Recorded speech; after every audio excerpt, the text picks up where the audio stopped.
2007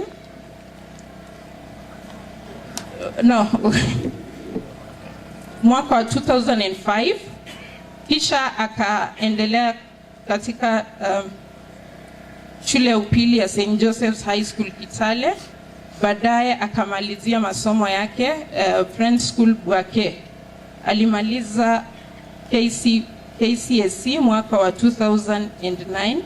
Alijiunga na National Youth Service na baadaye akajiunga na Nairobi Technical Training Institute kusoma masomo ya diploma in mechanical engineering. Alibatizwa tarehe 27 Disemba mwaka wa 2003 katika kanisa la AIC Biribiriet na Reverend Cheruiyot. Norman alikuwa uheri wa afya hadi tarehe 28 mwezi wa 10 wakati alipogongwa na gari katika senta ya Mwaita. Alikimbizwa hospitali ya Mount Elgon kwa huduma ya kwanza ambayo ilionyesha kuwa alikuwa amevunjika mguu. Alitibiwa na operesheni aliyofanyiwa ilifaulu, but kisha asubuhi ya tarehe 30 Norman aliondoka, alituacha. Tunaomba Mungu ailaze roho yake pema mbinguni. Asanteni. Chief Sanga, wachungaji wote walio hapa, familia nzima, majirani, makanisa, nachukua nafasi hii kuwasalimu nyote katika jina la Yesu. Mjambo. Bwana Yesu asifiwe. Leo tunaomboleza kifo cha ndugu wetu ambaye tunaweza sema kwa lugha ya kidunia hii untimely death, lakini kwa lugha ya kimbinguni tunajua ya kwamba Mungu anavuna mavuno yake kwa wakati yeye mwenyewe ameona. Tunajivunia sana familia hii ya Chief Sanga. Watu wengi hawajui ya kwamba yeye ni mentor pamoja na mkewe Zipora ambaye alitulea sana sisi tukiwa vijana. Pokea salamu za familia na pole. Najua ya kwamba definition ya kifo ni kitu kigumu sana, lakini matumaini yetu ni Biblia. Mimi nitawaambia tu ya kwamba katika Kiingereza, if you are born once you will die twice. If you are born twice you will die once. Ukizaliwa mara mbili utakufa mara moja. Ukizaliwa mara moja utakufa mara mbili. Yesu alisema mtu asipozaliwa mara ya pili hataona ufalme wa mbinguni. Kwa hivyo na wasihi ninyi nyote tukimbilie Yesu, tuzaliwe mara ya pili, ili kifo kama hii tukifa ya mwili haitatutisha. Jambo la pili ni kwamba tunawasihi sana watu wanaoendesha magari, na tunataka tujiunge na serikali katika implement Michuki rules, ya kwamba mtu anaposhika gari akiendesha ajue ya kwamba gari haina akili, ni wewe ndio uko na akili. Kwa hivyo unapoiendesha, endesha gari ukijua kwamba binadamu pia wanatumia barabara. Kwa hivyo tunasihi sana wenye wanaendesha magari, tafadhali sana tumia 6 common sense wakati unaendesha gari. Ni hasara sana uendeshe gari kwa careless way alafu umalize maisha ya kijana kama huyu. Jambo la tatu, mimi ninafunza historia. Jomo Kenyatta ndiye alianzisha the Republic of Kenya na akaunganisha Wakenya wote, na anajulikana kwa hiyo. Moi aliweka sana misingi katika Kenya, foundations. Kibaki akaweka infrastructure. Uhuru technology.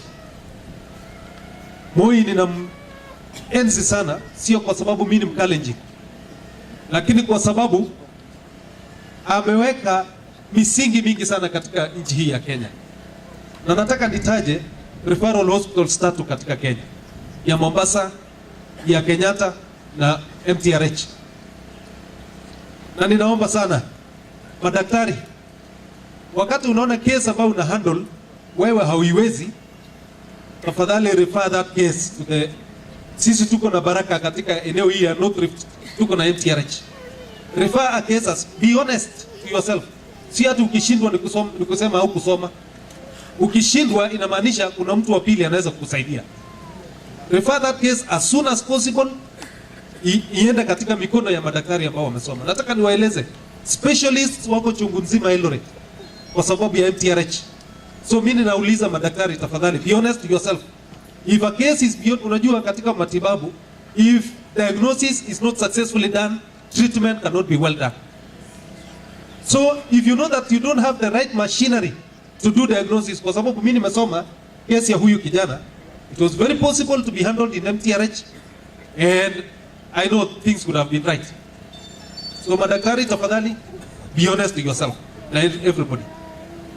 So unajua Moi aliweka MTRH, huyo mzee alikuwa na akili sana. Kama hangeweka MTRH Eldoret, all referrals ingekuwa ni Nairobi ama Mombasa, you can imagine. So tunamshukuru sana. Nasema pole rafiki yangu Mayor wa Eldoret ambaye mimi huwa namwombea kuwe governor the next time. Tunafanya kazi yeye ni jirani ya kanisa ninayo pastor huko inaitwa AIC Vineyard. Nasema pole, najua huyo ni kijana wako. Ina Sheila, Phyllis, wale ambao tulikuwa kwaya pamoja samani zile, nasema poleni, Mungu awafariji. Eneo lote la Biribiriet, poleni sana. Chief Arusei, nimekuwa miaka nyingi nikikuona, sijui ulikula nini au kui mzee, lakini asante sana kwa uongozi wenu. So Mungu awabariki sana, poleni.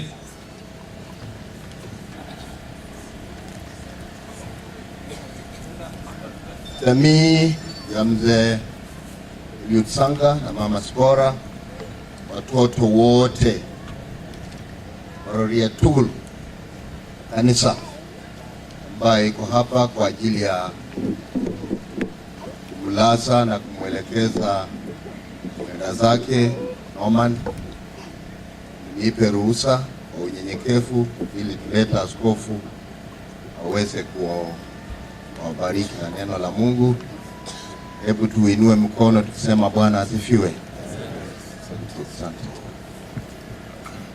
Kama vile mmesikia, mimi ni kasisi wa Kilonga. Nafikiri pia one of the oldest serving church minister katika area hii. Nimekuja kwa niaba ya family yangu, kwa niaba ya DCC yetu ya Kitale West, kwa niaba ya region yetu ya Kitale West na viongozi wale wako hapa. Nimekuja kusimama na family hii, na kuna maneno kidogo nitataja kwetu. Nasema ukienda kulia naweza kulia ovyo ovyo. Kilia ovyo ovyo usinikosoe sana. Hebu nianze kulia ovyo ovyo. Nataka uone jirani. Wale wametoka Mombasa, angalia jirani. Angalia jirani yako. Uliza kumbe wewe bado yuko.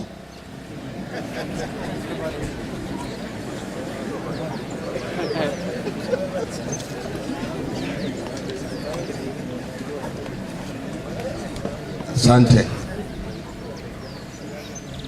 Kwa sababu ni neema ya Mungu tu ya kwamba uweko. Si namna hivyo?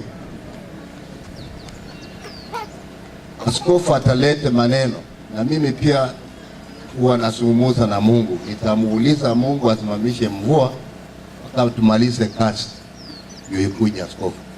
Sababu watu wamechukua maneno mengi kumaliza kazi. Ya pili, ili kiasi ya utasa minute kuja tu sababu umekuja. Kuna maneno Mzee Sanga alinishika kunionyesha siku moja, kama marehemu Kurgat bado yuko alive. 2012-13 tulienda Mount Elgon kubariki kazi ya Mungu. Kuna director Cherongisi alitoa sehemu ya kanisa. So tulipotembea tukirudi huko na nguo zetu tumevaa, Roho Mtakatifu akashika chifu kasema mimi napeana kwangu eka 2 kwa kanisa. So alienda kunionyesha. So nataka kuuliza Eliud Sanga na Mama Sipora na watoto, kwa heshima ya kulala kwa Norman, mzungumuze alafu mjulishe chairman wa DCC, mkubaliane. Baadaye akishatuambia, sababu mimi nilihusika pakubwa nyumba ya marehemu Kurgat, sababu mke yake bado yako, nitauliza area bishop na kulete presiding bishop kuja kubariki hiyo uwanja, na kanisa itatumia kwa mambo yake kulingana na mipango ya region ya sehemu hii. Bwana asifiwe sana. Amen. Basi Sanga Bishop ni Sanga ni rafiki yangu, nimemtumia sana. Ni board member kwa niaba ya idara ya elimu ya kanisa, ni board member wa chairman wa Birbiriet Second School, pia ni member wa BOM ya Zeum. So kwa niaba ya uongozi huo pamoja mwae mutio, sababu ni ya Mungu. Na ya mwisho ili askofu uhubiri Kitale, kama vile ndugu mchungaji ametaja, hakuna daktari ya kuponyesha mtu, hakuna. Wanafanya tu first aid, alafu peleke mgonjwa mbali.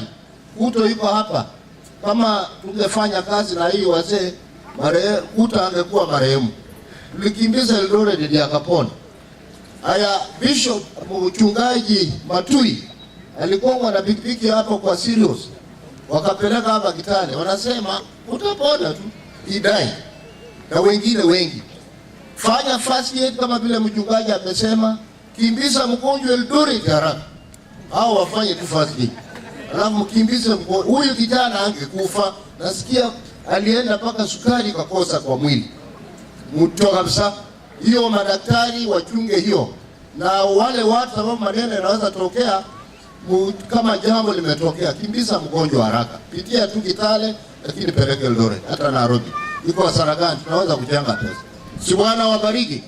Tuombee askofu, tusimame wote, sikia maneno ya Mungu.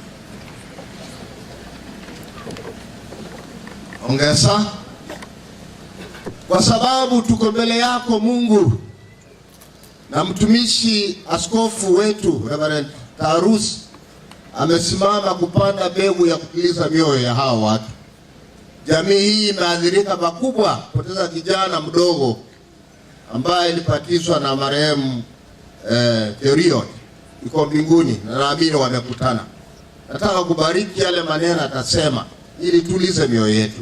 Si Mungu tubariki pamoja na kutuliza family hii na kutupanguza machozi na kutupatia matumaini mapya kwa Yesu Kristo Bwana wetu. Amen, amen.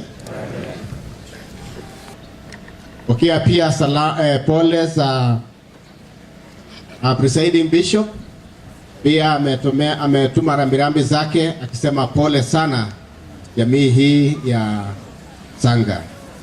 Kama vile mmoja amesema, kwa hakika kweli kiona vile watu wanaendesha gari, naona vile watu wanachunga sheria, hakuna kuchunga sheria ya barabara. Hasa vijana wetu ya bodaboda, hakuna kuchunga sheria, pata mtu anafanya maajabu barabarani. So tunaomba ya kwamba Mungu atusaidie tuweze kuwa watu ambao tunatii sheria yetu, tuweze kuwa watu ambao tunaendesha magari yetu kwa uangalifu.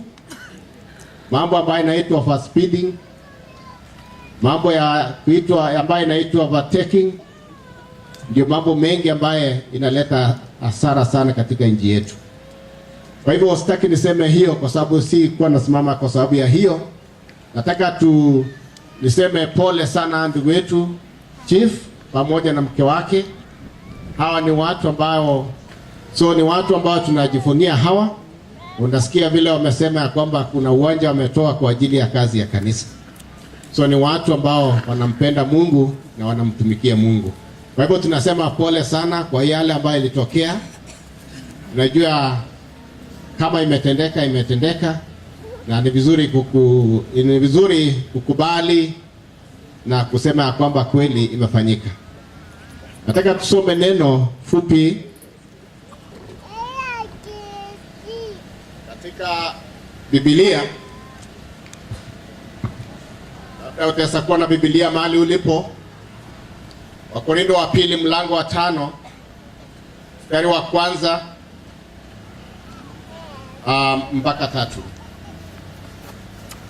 Kwa maana twajua ya kuwa nyumba ya maskani yetu iliyo ya dunia hii ikiharibiwa, tunalo jengo lilitokalo kwa Mungu, nyumba isiyofanywa kwa mikono, iliyo ya milele mbinguni.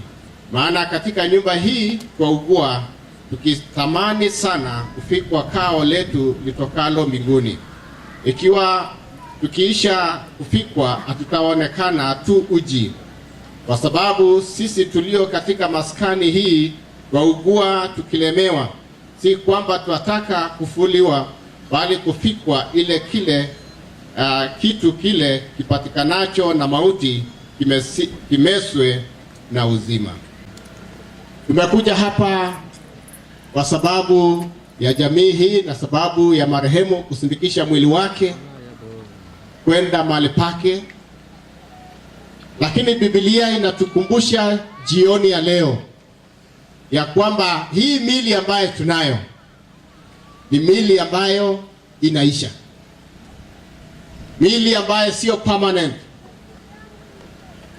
Biblia inatuambia kwamba kwa huu mwili twaugua, kwa huu mwili tunaisha. Hii mwili ambao unayo ni ema tu na sio permanent. Na ametujulisha kwamba pia kuna mwili ambaye ni ya milele, kuna mwili ambaye tunafalishwa, kuna mwili ambaye haikwishi, na hiyo ni mwili wa mbinguni. Bwana Yesu asifiwe. Nataka niseme ya kwamba Biblia inatukumbusha siku ya leo ya kwamba mwili huu ambaye tunafaa, mwili huu ambaye unayo sio permanent.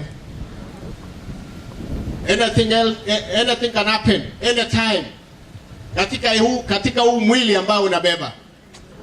Pesa kwa ajali, pesa kwa ugonjwa, pesa kwa nini, anytime itafanyika chochote katika huu mwili, na uanze kushangaa kwa nini imefanyika hivi. Kwa sababu mwili huu sio permanent. Nataka niseme ya kwamba kijana ambaye familia wamekuwa na matumaini, na hata kijiji na hata nchi yetu, kijana mdogo kabisa kupoteza maisha yake, kwa sababu mwili huu ni subject to change anytime. Nataka niseme ya kwamba Biblia imetupatia choice mara mbili. Na wakati ambaye natembea town alafu napata mama ambaye alikuwa Miss Kenya zamani, sijui 1970s. Alikuwa ni mrembo kabisa wa Kenya mzima. Lakini ukiona bila anatembea sasa, ukiambiwa alikuwa ni mrembo wa Kenya, utacheka na kusema haiwezekani. Bwana Yesu asifiwe. Bwana utamani huu mwili ambaye haileti faida yoyote, ni ya kubeba tu maisha yako. Nataka niseme, fikiria tena na ujue kuna mwili ambaye ni ya mbinguni ambaye unapata sasa ukishapokea Yesu kwisha, na ambaye huwezi haribika, na ambaye huwezi pata ajali, ambaye hata ukikufa hapa leo bado unaendelea kuishi. Nataka niseme kwamba tamani Yesu katika maisha yako. Katika kitabu cha na kumbe sio maendeleo, unafikia hii kitu ni kizuri na kumbe sio kitu kizuri. Unaona hii kitu inakufaidi lakini haikufaidi chochote. Nataka niseme kwamba Biblia inasema usipende dunia, kwa sababu dunia kuna tamaa ya macho, dunia kuna kiburi. Nataka niseme kwamba ukiwa hapa na kama hauna Yesu, ndugu yangu, tafuta Yesu. Tunapata uhusiano wetu na Mungu mahali hapa. Bwana Yesu asifiwe. Nataka niseme kwamba ni wakati ya kujiangalia tena. Biblia imetuambia kwamba kuna mwili mara mbili. Hata ukikufa, hii mwili ikiisha, bado utaendelea kuishi. Bwana Yesu asifiwe. Amen. Bwana Yesu asifiwe. tusipende dunia wala mambo yote yaliyomo duniani, kwa sababu hayo mambo yote inapendeza macho. Kitu ya maana sana katika maisha ya mtu ni kuishi ndani ya neno la Mungu. Hiyo ndio kitu ya maana sana, kumjua huyu Mungu, kumpokea huyu Yesu, uishi ndani ya Yesu, utumikie huyu Yesu, utashangaza watu. Nataka niseme ya kwamba hii ndio wakati ya kumpokea Yesu, hii ndio wakati ya kumuishia Mungu, hii ndio wakati ya kumtumikia Mungu, sio wakati ya kuangalia mambo ya mwili huu. Kwa vile mwili huu ina demands yake. Macho inatamani, mwili inatamani. Kuna vitu ambavyo unasikia uifanye kwa sababu mwili ina demand. Kuangalia, unajiangalia wewe mwenyewe vile ulikuwa mbeleni, sio vile uko sasa. Kuamuka chini, lazima unajishikilia mahali kwanza. Hatuwezi kukaa muda mrefu hapa duniani. Maisha yetu ni maisha ya kuisha wakati wowote. Nataka nimalizie na kusema ya kwamba ukisoma katika kitabu ya Mhubiri, inasema ya kwamba niliona haya mambo yote, nimeonja na macho yangu, nimeonja na mdomo yangu, nimegusa na mikono yangu, lakini nimeona yote ni bure. Bila Yesu ni bure. Hata ufanye nini, ufurahie hii dunia kinamna gani, yote inarudi kuwa minus. Nataka niseme ya kwamba kitu ya maana kumjua Mungu na kumjua huyu Yesu Kristo kama mwokozi wa maisha yako. Hiyo ndio kitu ya maana. Lakini utafukuzana hii dunia hautamaliza. Wengine wanafukuza mchana haitoshi, wanafukuza usiku haitoshi. Hakuna kitu itakutosha, Yesu tu ndiye itakutosha na utasikia kwamba umetosheka. Lakini hii dunia ni dunia ambayo hautamaliza. Bwana Yesu asifiwe. Uhuru wa Yesu. Nataka nimalizie nikisema ya kwamba waishe tapchi uko jomuguleldenye. Waishe ngunginye uko jomuguleldenye. Amune si ibe toste. Utko uyaga betun oret ako mitei oretab Jeiso. Amune si wendoti utko uyame kertai amu kagoria konyek amu mami Jeiso. Ameche amwaiwa biik chemiten betutab rani. Emet nekimiten nguni ko emet nechabai. Akas biik kong'ololdos akolen aakse kouni, tesetai kouni. Ameche amwa ale tukchoto tugul koaakse tuguk cheyachen amu mami ng'oliotab Jehova. Yemiten ng'oliotab Jehova konoto neimuchi kotoretech akoyatwech konyek asikobit kekerte akeker tuguk chenyolu keyai koki biik chekimiten ng'onyuni. Kwa hivyo Bwana aweze kutusaidia sana, aweze kutubariki. Uweze kumtafuta Yesu katika maisha yako. Hata unapotoka hapa leo, ujiulize, kweli niko na Yesu katika maisha yangu? Kweli mimi ni mtu ambaye nampendeza Mungu katika maisha yangu, ama napendeza binadamu na kupendeza marafiki?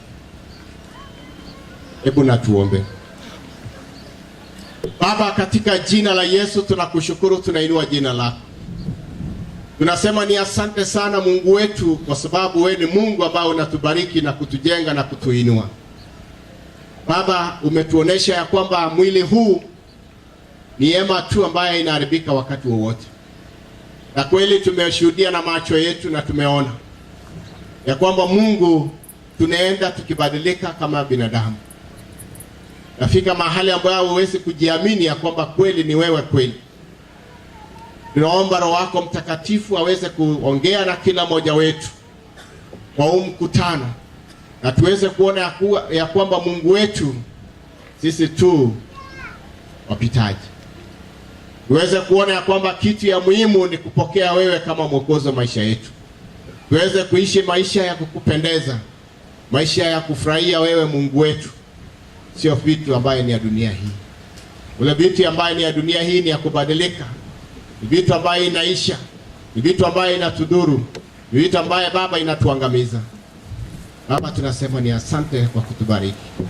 Bariki kila mmoja ambaye amesikia sauti hii. Baba, yule ambaye amesikia, Baba usimpatie amani mpaka akutane na wewe ambaye ni Bwana Yesu. Asante kwa kusikia maombi yetu. Asante kwa kutubariki. Maana tunaomba katika jina la Yesu aliye mwokozi wetu. Amen. Na Bwana wabariki. Amen. Ambaye ni wageni wetu, waheshimiwa wetu, naomba kama kanisa pia tuweze kufupisha. Sio wakati ya siasa, ni wakati tu ya kusema pole kwa jamii, na itoshe tu namna hiyo. Kwa hivyo nitamkaribisha MCA wa area hii ili apate kusema pole, na pia kama kuna wengine atawakaribisha kwa muda kidogo sana. Asante. Nataka niwasalimu nyote katika jina la Yesu. Mjambo. Tafadhali, kama walikuja katika boma hili na uliweza kubarikiwa kuja na mikono yako, hebu tafadhali niweze kuona mkono hiyo hewani. Bwana asifiwe. Jinsi ambavyo umekwisha kusikia, majina yangu ni David Sum, ambaye pia nawakilisha marafiki wachache ambao tuliweza kutoka sehemu za Nairobi. Sisi ambao tumetoka Nairobi, na hasa wale ambao ni wakaaji wa area hii, tuko na kikundi ambao tuliweza kuja na tukaketi pamoja na tuwa tunashirikiana kwa mambo mbalimbali. Na pindi za Mzee Sanga ambaye ni Sheila pamoja na Winnie, wao pia tunashirikiana pamoja. Na pia kando na hiyo, sisi huwa tuko na mwenyekiti ambaye kwa jina lake anaitwa Ben Bet, ambaye kwa sababu ya shughuli za kikazi yeye hakuweza kufika kwa sababu alikuwa sehemu za Mombasa. Kwa hivyo tuliweza kuongea pamoja naye, Mungu wa mbinguni akaweza kufariji, kwa sababu najua kwamba baada ya sisi wote kufanya mambo ya kijana huyu, sisi wote tutaondoka hapa, hawa ndio watakao baki hapa hivi. Na hebu Roho Mungu aweze kuwa pamoja na nyinyi, nazidi kuwafariji kwa njia ya kipekee na kwa njia ya kiajabu. Mungu aweze kubariki. Nikulimu tafadhali. Asante sana ndugu Sum. Leo mimi kwa niaba yangu, familia yangu, tumekuja na mkango hapo kwa niaba ya ofisi kuu yetu, chama tawala Nairobi, chama chetu cha Jubilee. Hapo nawakilisha kama mmoja wa madirectors, tukifanya chini ya mkuu wetu waziri, ndio anasema waziri without portfolio, Mheshimiwa Tuju.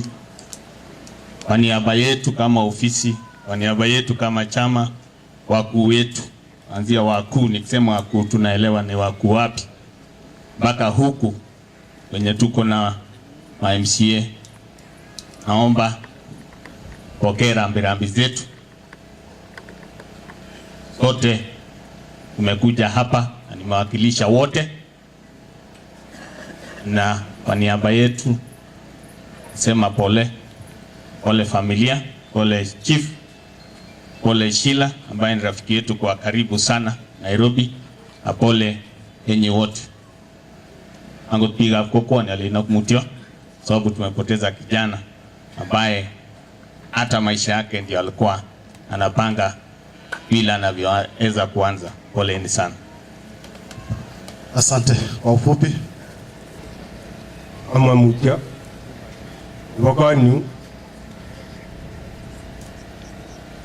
ne bawo kwenyu abunu ulimbanande ure biribiye and madam mutya ngai ko yugo kai go yugo wana renyu utupyo aki barab sangano wa majale mutya ko yugo mutya kabisa kama yuwa mu ginge kasai obo. Asante sana Master of Ceremony. Kwa majina naitwa Moses Koskei. Mimi ndio immediate retired chief ambaye nilikuwa nafasi Chief Sanga, na nataka niseme pole, na pole hizo ninapenda niseme ya kwamba Yesu Kristo ndio mfariji mkuu. Kwa hivyo sitakuwa na mengi, nasema poleni sana jamii kwa jumla. Asante. Okay, Bwana asifiwe. Asifiwe tena. Majina ni James Leina, Chief Cherangani. Tunasema pole kwa familia, Poleni sana. Bwana Yesu asifiwe. Kwa majina ni Obadia Korir, ndiye mwathiriwa, naibu wa chief sublocation ya Biribiriet. Tunataka kutoa pole zetu kwa niaba ya wakaaji wote wa sublocation ya Biribiriet. Poleni sana. Okay, asante sana. Kwa majina mimi ni Senior Assistant Chief Joram Kimani wa kata ndogo ya Kapsara. Tangu tu ni kusema pole sana chief wetu Bwana Eliud Sanga kwa kumpoteza huyu kijana wetu. Pia kwa familia yetu ya baba wetu marehemu KK ya... Asante sana na wasalimu nyote katika jina la Yesu. Hamjambo. Hamjambo tena. Najua mmechoka. Nakuja hapa mara mbili. Moja kama jamii ya Arap Sanga, mke wake na mke wa ndugu yangu ni dada. Ara konyosia mwamutia lemenye. Mutia ne bagaba mai. Mutia ne balobo. Mutia murenono baru.